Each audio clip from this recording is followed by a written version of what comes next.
और दोस्तों, आप सभी का हमारे YouTube channel academy of teachers में स्वागत है।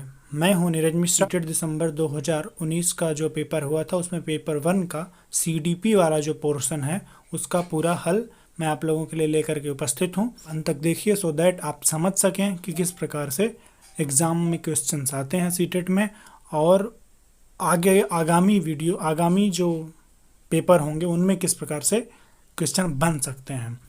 तो आइए दोस्तों शुरू करते हैं। ध्यान देने वाली बात यह है कि मैं सिर्फ आंसर नहीं बताऊंगा, क्योंकि आंसर तो आपको कहीं भी मिल जाएगा। मैं यहाँ पर थोड़ा थोड़ा एक्सप्लेन भी करूँगा सो दैट आपका कॉन्सेप्ट डेवलप हो सके, आप समझ सकें, और इससे रिलेटेड कोई भी क्वेश्चन अगर आए तो आप उसे कर सकें। क्योंकि आप देखेंगे अभी आप देखेंगे कि बहुत बड़े बड़े क्वेश्चंस होते हैं और उनकी लैंग्वेज इतनी टफ हो जाती है कि आप उसे छोड़ देते हैं। तो मैं उस लैंग्वेज को बताऊँगा, उस बेस को बताऊँगा जहाँ से क्वेश्चन बनते हैं। तो दोस्तों वीडियो को अंत तक देखिएगा। हो सकता है थोड़ा सा लंबा हो, लेकिन अंत तक देखिएगा और मुझे पूरी उम्मीद है इसमें आपको मजा आएगा। दोस्तों, पहला प्रश्न है, छात्र केंद्रित शिक्षा शास्त्र की क्या विशेषता है? विकल्प हैं यंत्रवत याद करना, योग्यता के आधार पर विद्यार्थियों को नामांकित करना अथवा तो वर्गीकरण करना, केवल पाठ्यपुस्तकों पर निर्भर होना, और चौथा विकल्प है बच्चों के अनुभवों को प्रमुखता देना। तो जो चाइल्ड सेंटर पेडागोजी होती है, मतलब छात्र केंद्रित होती है, उसमें छात्र को केंद्र में रख करके उनको मतलब कि हम एक टीचिंग मेथड को तैयार करते हैं। इसलिए यहाँ पर जो उचित विकल्प होगा वो होगा बच्चों के अनुभवों को प्रमुखता देना। संवेग एवं संज्ञान एक दूसरे से विकल्प हैं सन्निहित मीन्स इंटरवूवेन, संबंधित नहीं मतलब को नो रिलेशन, पूर्णतया अलग, पूरी तरह से अलग, और स्वतंत्र मतलब फ्रीली इंडिपेंडेंट। तो दोस्तों संवेग और संज्ञान जो होते हैं वो इंटरवूवेन होते हैं, अर्थात सन्निहित होते हैं, एक दूसरे से संबंधित होते हैं। अगर जेजांग ना दिया होता यहाँ, मगर सिर्फ जेजांग दिया होता तो हम फिर स्वतंत्र कह सकते थे, लेकिन अन्य जो मनोवैज्ञानिक हैं सभी यही कहते हैं कि संवेग और संज्ञान जो है एक दूसरे से इंटरवूवेन है। इसलिए पहला ऑप्शन सही हो। रचनावादी ढांचे में कंस्ट्रक्टिविस्ट फ्रेमवर्क में प्राथमिक अधिगम प्राथमिक रूप से विकल्प हैं अनुबंधन द्वारा अर्जित है, अवबोधन की प्रक्रिया द्वारा केंद्रित है, यंत्रवत याद करने पर आधारित है, प्रबलन पर केंद्रित है। तो दोस्तों कंस्ट्रक्टिविज्म का मतलब होता है कि एक्टिवली जो पार्टिसिपेट करता है बच्चा उस ज्ञान का निर्माण करने में, यही संरचनावाद यही है, कंस्ट्रक्ट करता है अपने नॉलेज का। इसमें विकल्प होगा अवबोधन की प्रक्रिया पर केंद्रित है।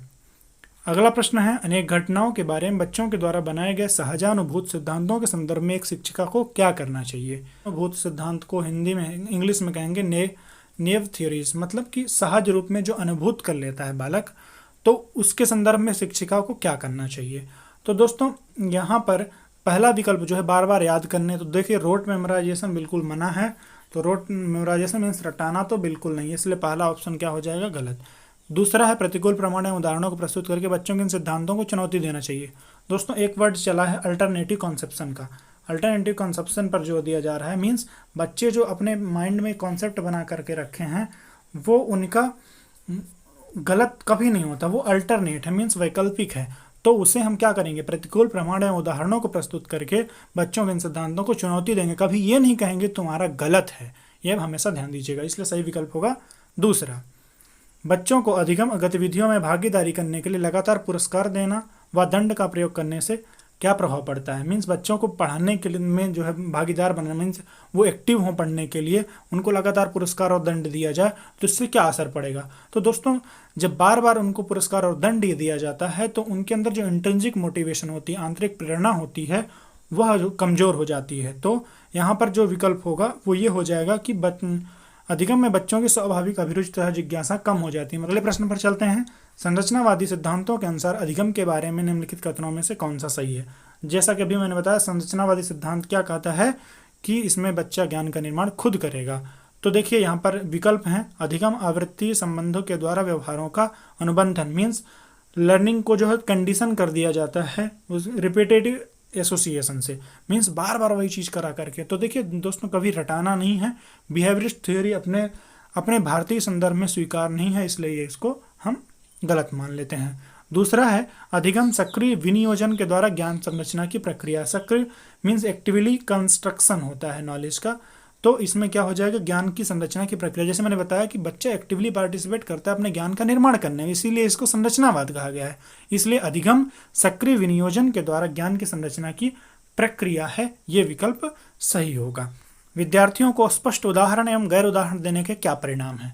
देखिए स्पष्ट उदाहरण तो मतलब हो जाएगा एग्जाम्पल, और नॉन एग्जाम्पल जो होते हैं उनको हम बोलते हैं हिंट, मीन्स क्ल्यू, मीन्स हमको थोड़ा तो बहुत बताएंगे कि ऐसा होगा, उसके बारे में थोड़ा बहुत बताएंगे, डायरेक्ट आंसर नहीं देंगे।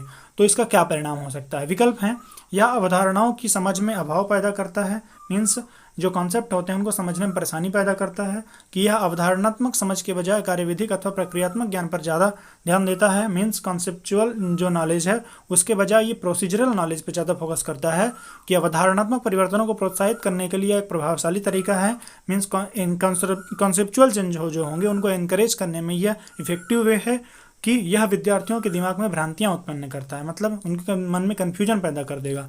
तो देखिए दोस्तों, जो स्पष्ट उदाहरण गैर उदाहरण देने का परिणाम ये होता है कि इसमें अवधारणात्मक परिवर्तनों को प्रोत्साहित किया जाता है, मीन्स उसके कॉन्सेप्ट डेवलप करने में सहायता मिलती है। अगर हम विभिन्न प्रकार के एग्जाम्पल देंगे या और हिंट देंगे तो उसका एक उस चीज़ के बारे में अवधारणा बनेगी। इसलिए सही विकल्प जो होगा अवधारणात्मक परिवर्तनों को प्रोत्साहित करने के लिए प्रभावशाली तरीका है। एक प्राथमिक विद्यालय की अध्यापिका बच्चों को एक प्रभावशाली समस्या समाधानकर्ता बनने के लिए किस प्रकार से प्रोत्साहित कर सकती है? मीन्स एक प्राइमरी क्लास की टीचर है, वो अब बच्चों को समस्या समाधान मीन्स प्रॉब्लम सॉल्व करने के मतलब प्रॉब्लम सॉल्वर बन जाएं वो, ऐसा इसके लिए वो इनकरेज करती है। तो इसके लिए वो क्या कर सकती है? विकल्प हैं, गलत उत्तरों को स्वीकार करें हम दंडित करें, मीन्स गलत उत्तरों को स्वीकार ना करें उनको दंडित करें। तो ये विकल्प कभी नहीं होगा, क्योंकि हमने बताया ना अल्टरनेटिव कॉन्सेप्शन होते हैं, मीन्स बच्चों के अंदर जो अवधारणाएं होती हैं वो गलत नहीं होती, वो अल्टरनेट होती हैं, विकल्पिक होती हैं, उनको हमें सही करने की जरूरत होती है, लेकिन हम उन्हें कभी गलत नहीं कहेंगे। इसलिए गलत उत्तरों को अस्वीकार करके हम दंडित करके यह विकल्प गलत होगा। अगला विकल्प है बच्चों को सहजानुभूत अनुमान लगाने के लिए प्रोत्साहित करके हम उसी आधारित विचार मंथन करके, मीन्स उनको अनुमान लगाने का मौका दिया जाना चाहिए और वो अपना दिमाग लगा करके कुछ अनुमान लगाएं, उसके बारे में सोचें। तो ये विकल्प सही हो सकता है। तीसरा विकल्प है प्रत्येक छोटे कार्य के लिए भौतिक पुरस्कार देकर। तो हमने अभी वही देखा है एक प्रश्न कि जब हम बार बार पुरस्कार देंगे तो उनके अंदर जो प्रेरणा है, मोटिवेशन है, वो खत्म हो जाएगी, इसलिए ये विकल्प भी नहीं होगा। केवल प्रक्रियात्मक, तो प्रोसीजर पर हम सिर्फ फोकस नहीं करेंगे, हम कॉन्सेप्ट पर फोकस करेंगे, इसलिए यहाँ पर उचित विकल्प हो जाएगा बच्चों को सहजानुभूत अनुमान लगाने के लिए प्रोत्साहित किया जाए और उसी आधार पर विचार मंथन कराया जाए। निम्नलिखित में से कौन सी प्रथाएं सार्थक अधिगम को बढ़ावा देती हैं? मीन्स ये प्रथाएं मीन्स प्रैक्टिस हैं, तो मीनिंगफुल लर्निंग को कौन सी जो प्रैक्टिसेस हैं वो इनकरेज करती हैं? विकल्प हैं शारीरिक दंड, सहयोगात्मक अधिगम, पर्यावरण, सतत समग्र मूल्यांकन, निरंतर तुलनात्मक मूल्यांकन। तो देखिए सहयोगात्मक मीन्स कोऑपरेट करें एक दूसरे से, ऐसा वातावरण तैयार किया जाए, और सतत एवं समग्र मूल्यांकन से आप परिचित हैं, मतलब सतत रूप से मीन्स लगातार, और समग्र मीन्स हर फील्ड को चेक करते हुए ऐसा मूल्यांकन किया जाए, और निरंतर तुलनात्मक। तो देखिए तुलनात्मक मूल्यांकन जो होगा वह इफेक्टिव नहीं हो सकता है। तो देखिए यहाँ पर जो विकल्प होगा यहाँ पर होगा, इसमें दूसरा और तीसरा सही है। तो देखते हैं हमारा दूसरा और तीसरा किस में है, चौथे में है, इसलिए सही विकल्प हो जाएगा चौथा। अगले प्रश्न पर चलते हैं। शिक्षक बच्चों की जटिल अवधारणाओं की समझ को किस प्रकार सहज कर सकते हैं? मीन्स उनके जो कॉम्प्लेक्स कॉन्सेप्ट हैं उनको सरल करने के लिए टीचर कैसे करे, क्या करे? तो विकल्प बार बार यांत्रिक अभ्यास के द्वारा, तो यह तो विकल्प नहीं होगा, हमें रटाना नहीं है। अन्वेषण एवं परिचर्चा के लिए अवसर उपलब्ध करा दिया जाए, मीन्स वो खुद एक्सप्लोर करें और बातचीत करें, तो ये ऑप्शन सही हो सकता है। एक व्याख्यान दे करके, बच्चों के लिए हम व्याख्यान देना उचित नहीं है, प्राथमिक स्तर का है। प्रतियोगितात्मक अवसरों की व्यवस्था करके, यह हो सकता है प्रतियोगिता के लिए अवसर प्रदान किया जाए, लेकिन हमें बच्चों को लड़ाना नहीं है, एक सकारात्मक प्रतियोगिता तैयार करनी है, इसलिए जटिल अवधारणाओं को समझाना है यहाँ पर, इसलिए उचित विकल्प जो हो जाएगा अन्वेषण एवं परिचर्चा के लिए अवसर उपलब्ध करा करके। अगले प्रश्न पर चलते हैं दोस्तों। वैयक्तिक विभिन्नताओं का प्राथमिक कारण क्या है? इंडिविजुअल डिफरेंसेस जो हैं उनका प्राइमरी रीजन क्या है?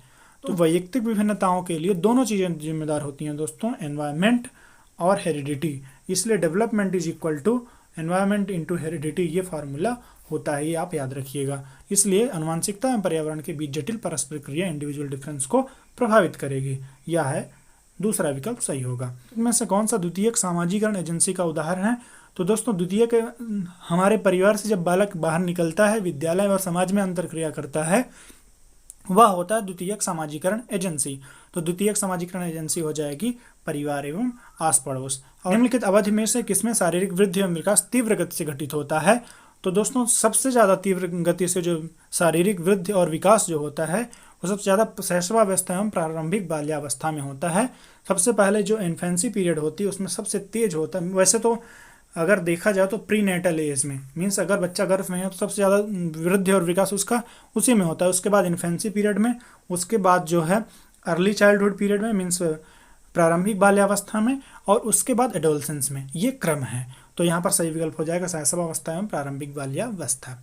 अगले प्रश्न पर चलते हैं। निम्नलिखित में से कौन सा विकास का सिद्धांत नहीं है? विकल्प है यहाँ पर विकास आनुवंशिकता एवं पर्यावरण दोनों के द्वारा प्रभावित होता है, तो ये तो सही बात है। विकास सार्वभौमिक है तथा सांस्कृतिक संदर्भ इसे प्रभावित नहीं करते, मीन्स एक सार्वभौमिक है, मीन्स हर जगह विकास की जो प्रक्रिया है एक जैसे ही चलती हो सकता है विकास का जो स्तर हो थोड़ा कम ज़्यादा हो सकता है, लेकिन उसका जो पैटर्न है वो एक जैसा होगा। इसलिए यहाँ पर विकास सार्वभौमिक है तथा सांस्कृतिक संदर्भ इसे प्रभावित नहीं करेंगे। विकास जीवन पर्यंत होता है, ये भी सही है।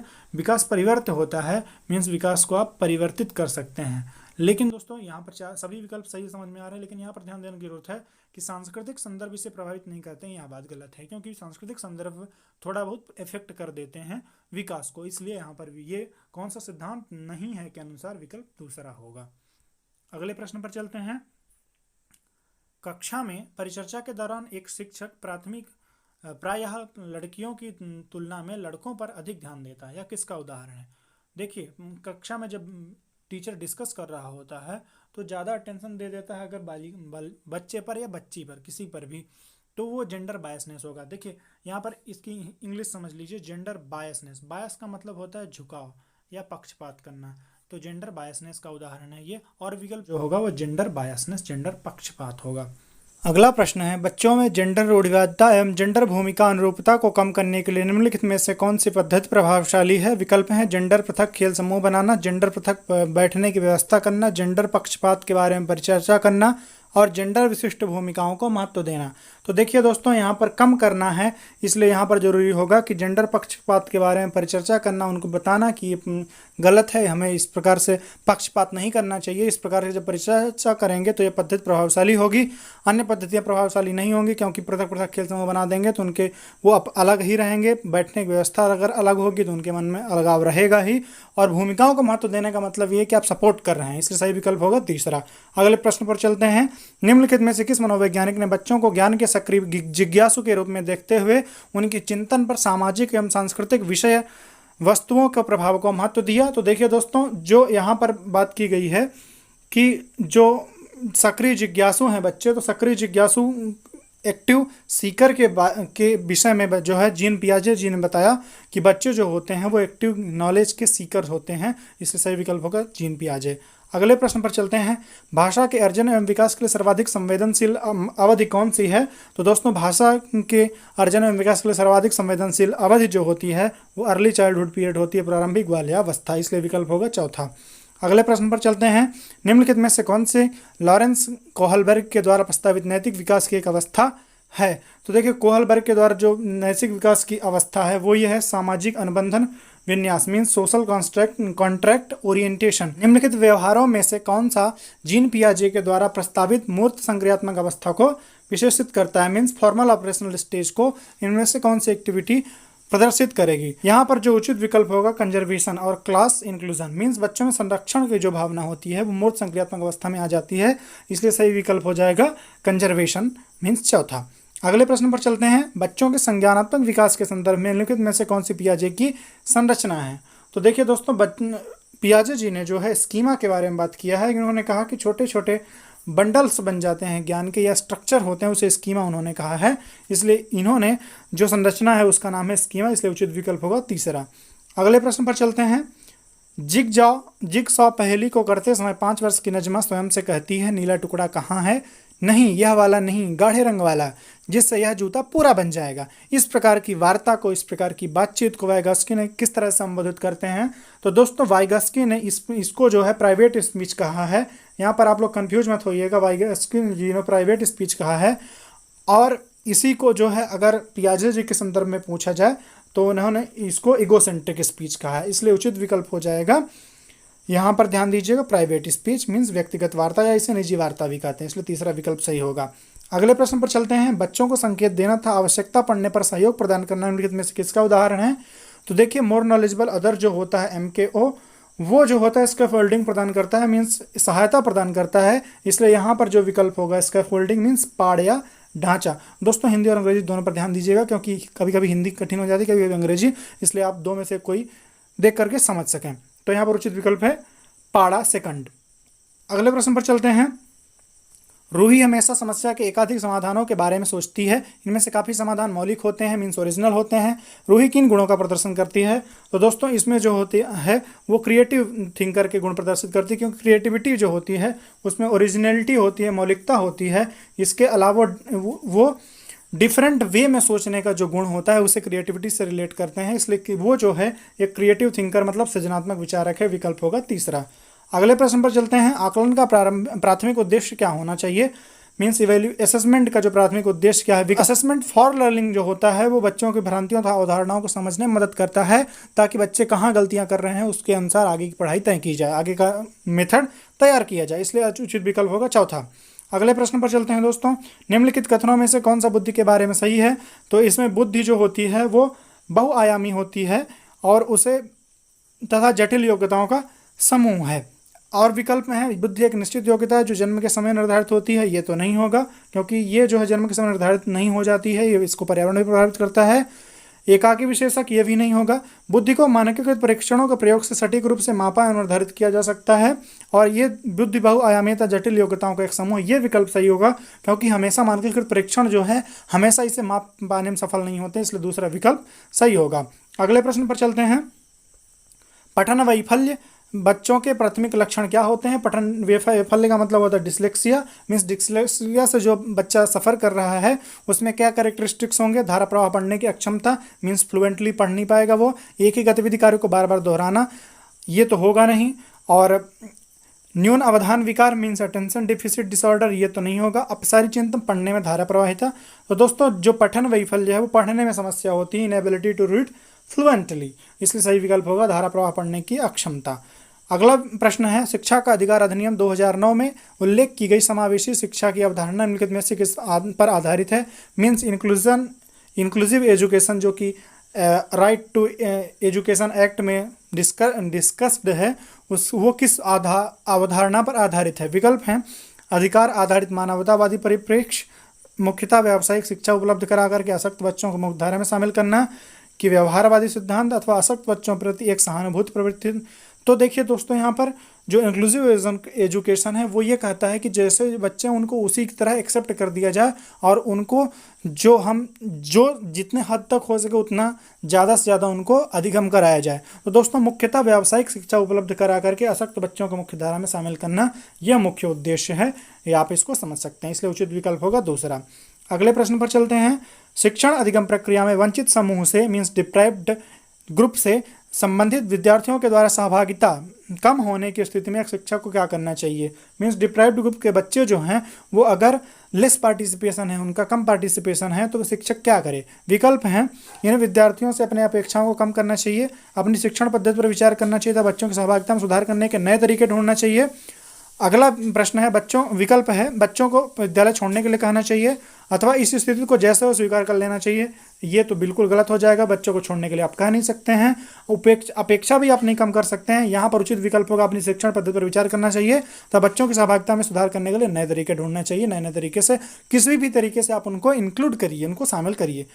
अगला प्रश्न है और अंतिम प्रश्न है आज के लिए। एक समावेशी कक्षा में एक शिक्षक को विशिष्ट शैक्षिक योजनाओं को मीन्स एक इंक्लूसिव एजुकेशन में इंडिविजुअलाइज्ड एजुकेशन प्लान, मीन्स हर बच्चे के अनुसार अलग अलग, हर बच्चे की जरूरत पूरा करने के लिए जो प्लान तैयार किया जाता है वो इंडिविजुअलाइज्ड एजुकेशन प्लान होता है। तो एक समावेशी कक्षा में एक शिक्षक को विशिष्ट शैक्षिक योजनाओं को सक्रिय रूप से तैयार करना चाहिए, मीन्स एक्टिवली उसको तैयार करते रहना चाहिए, तो विकल्प होना नहीं चाहिए। ये इसमें स्पष्ट है कि पहला विकल्प होगा। इस प्रकार से दोस्तों यह जो है CDP का जो सेक्शन है दिसंबर 2019 का जो पेपर फर्स्ट हुआ था उसका CDP सेक्शन इस तरह से कंप्लीट होता है। अगर आपको वीडियो पसंद आया हो तो इसे लाइक करिए, दोस्तों के बीच में शेयर करिए, ताकि ज़्यादा से ज़्यादा लोग इसको देख सकें, इसको समझ सकें। अगर आपको हमारा पढ़ाना पसंद आ रहा है तो आप हमारे चैनल के साथ जुड़ सकते हैं, हमारे चैनल को सब्सक्राइब कर लीजिए, और चैनल को सब्सक्राइब करने के बाद बेल आइकन दबाना मत भूलिएगा। दोस्तों आज के लिए इतना ही, धन्यवाद।